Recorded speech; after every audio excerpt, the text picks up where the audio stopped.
Hi, everybody. This is JulieKaley, broker owner of HUD Homes Realty, and I wanted to do a special recording and video training for everybody today regarding HUD Homes and using FHA financing. That's one of the large advantages of purchasing a HUD home is the ability for a buyer to be able to utilize FHA financing.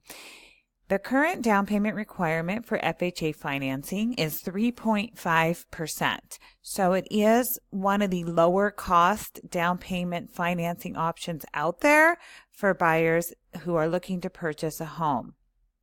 So it is something that is really a great option for home buyers that are looking to purchase in 2019. And if you're not familiar with HUD Homes, what a HUD home is a property that's been foreclosed on that had an FHA loan on it originally, and it gets foreclosed on by the bank, and then it gets redeemed to FHA or HUD for the insurance policy, and then it becomes a HUD home back on the open market for purchase. One of the great things about HUD homes are that they are geared to be able to utilize FHA financing. So I want to show you what that means and kind of go over this on-screen tutorial so that hopefully you can follow right along with it and it will make sense to you. So we are going to talk about how to use FHA financing for HUD homes. So this website that I'm on right now, as you can see here at the top, HUDHomestore.com. I'm not sure if you can see that link right here at the top, but I'll scroll up for you. HUDHomestore.com, and this is just the home page of HUD Home Store. So anybody can go to HUDHomestore.com, and what this website does is it lists all the HUD homes throughout the entire United States and its territories. So because we are in California, I'm just going to click right here on California, and I'm going to show you which properties are available right now in California.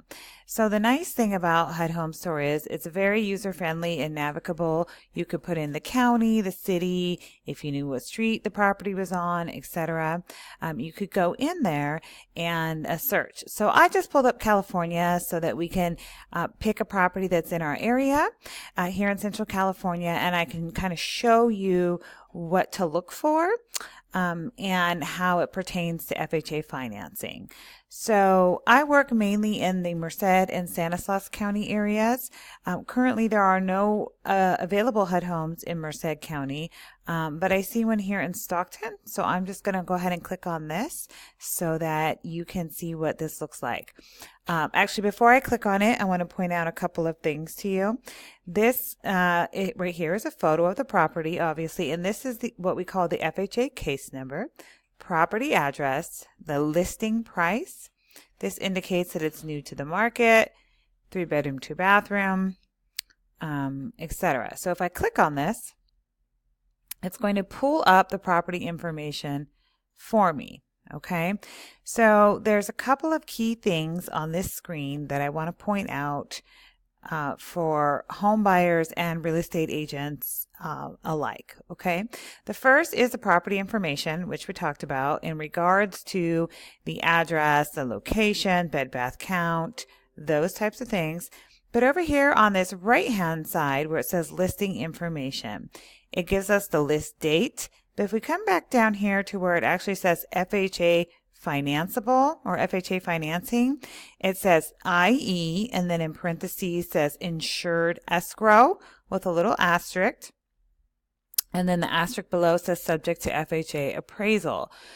So what that means is that this property has been flagged to go FHA or to be able to use FHA financing.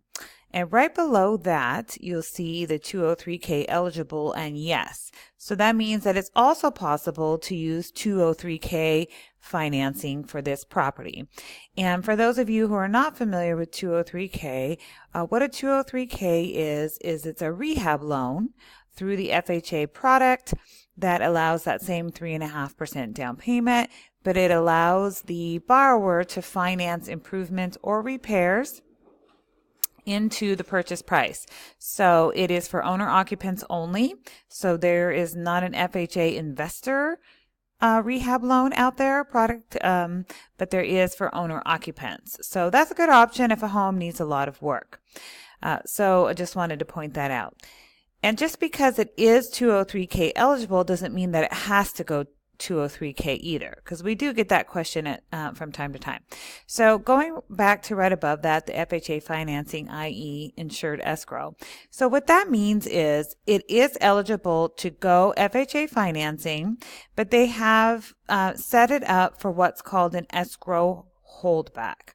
And what an escrow holdback means is that on the initial inspection report, appraisal report that HUD did on this property when they went to list it on the market, they identified some minimum property requirements or repairs that would need to be done in order for the property to be in suitable condition for FHA financing. So since HUD does not repair properties or give credits, what they actually do is they list out those repairs or those issues so that a borrower has a good idea of what would need to be done in order to make that property go FHA. So if we come over here to this Addendums tab, I'm going to click on that and I'm going to show you where you can get that list regarding those items that have been called out. So there's all kinds of addendums on here, but the one that we're specifically looking for today is this one called Disclosure PCR. So I'm going to click on that. And it actually downloads it to my computer as a PDF. So let me open that up for you.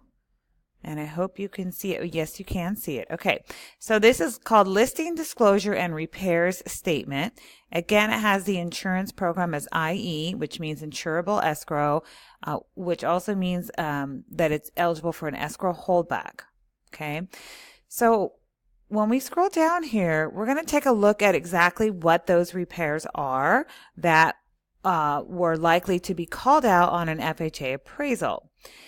So it's got the category on the left, other interior, electrical, and other. So we can read through those.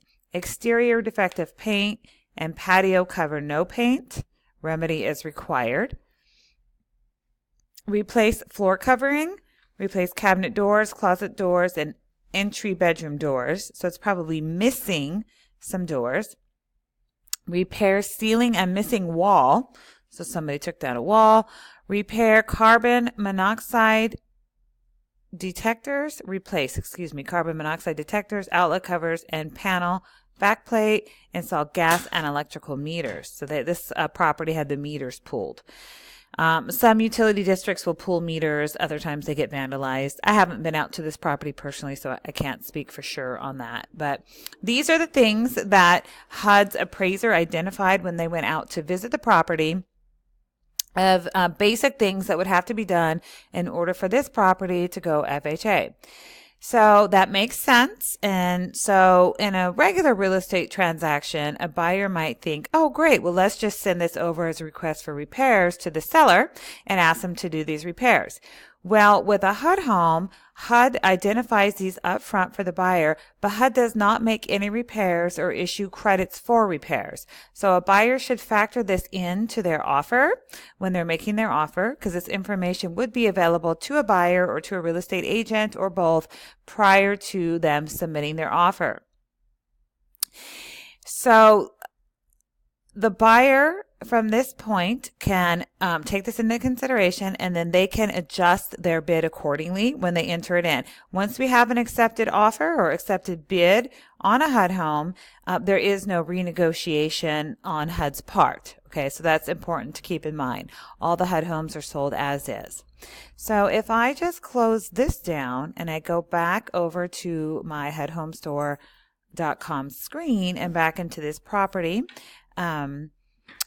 you will go back to here, just looking at the property information. So let's say that a buyer gets an accepted bid. They're aware of these issues. What happens next? How do we move forward with the FHA financing? So at this point, the lender would, once we have an accepted and ratified contract, the lender would start the loan process the same as they would with any other loan. They would do their disclosures and they would order an FHA appraisal. HUD requires that a buyer get their own FHA appraisal as well. So when the appraiser goes out, they're most likely going to notice all the same things that were just on that disclosure document as called out by the HUD appraiser that went out there. Sometimes they will add things and sometimes they might omit something, but it's really up to that new appraiser to go through that home and make their list of items. In theory, it should match fairly closely or exactly to the list that HUD and BOB provide us. So once that is established, those conditions are established on the new FHA appraisal, the buyer then gets a contractor bid.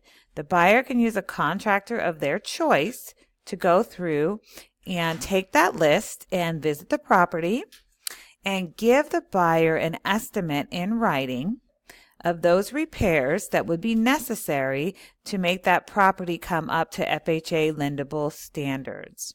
So remember, HUD's not going to do those repairs. They're not going to allow the buyer to do the repairs until it closes escrow. So this is kind of the workaround, this escrow holdback. So once that list is in hand and that bid is in hand, it gets turned over to the lender. The lender can then finance those repairs into the buyer's FHA loan, or the buyer could bring additional funds into closing to cover those repairs. Typically, this can be done for repairs up to about $10,000 to make the property FHA lendable. So that covers a lot of repairs up to $10,000. So it really is a good option for a borrower to utilize FHA and get those repairs financed into the loan, and for the buyer to use the contractor of their choice. So once that is established and the lender collects that money either through funding the loan or from the borrower, and I've seen it go both ways. I've seen it be a couple $100 amount where the buyer just opts to bring in an extra couple $100, and I've seen it go the other route where it could be a couple $1,000 and the buyer would prefer to finance that in with the loan. And both of those are perfectly acceptable. And what we do when we have that number is we then process an addendum and we send it over to HUD, letting them know that there's going to be an escrow holdback and such dollar amounts. Lenders will typically require a pad on that bid. So for example, if the bid is $500, they usually have about a 10% override. Excuse me. So they would like to have a $5,500 holdback. So then the lender just processes the loan as normal and we close it out. We record the transaction. We give the keys to the buyer, and then the buyer can now at that time start to have the work done. Most lenders want to have this work done in a timely manner, usually within 30 days, but usually no longer than 90 days. Just depending on the repairs. Sometimes certain repairs might take a little bit longer, but for the most part, what I have seen is those lenders want those repairs done ASAP. So once the buyer has possession and the property has recorded, that money is set aside and held by the lender, thus being called an escrow holdback or a lender holdback. Then the contractor goes in and makes the repairs. Then what happens is the lender notifies the appraiser. The appraiser comes back out to certify that those repairs have been done and that the property now meets FHA lending conditions or is in a lendable state of repair. And once they give their stamp of approval and the photos back to the lender releases that money to the contractor, and that final process is done. So it's just a couple of extra steps, but really it is a great solution or alternative for borrowers out there who want to get into a home that needs some repair work, and specifically a HUD home that needs some repair work. So just don't discount that, and you can always go in and look for that insurability eligibility for FHA.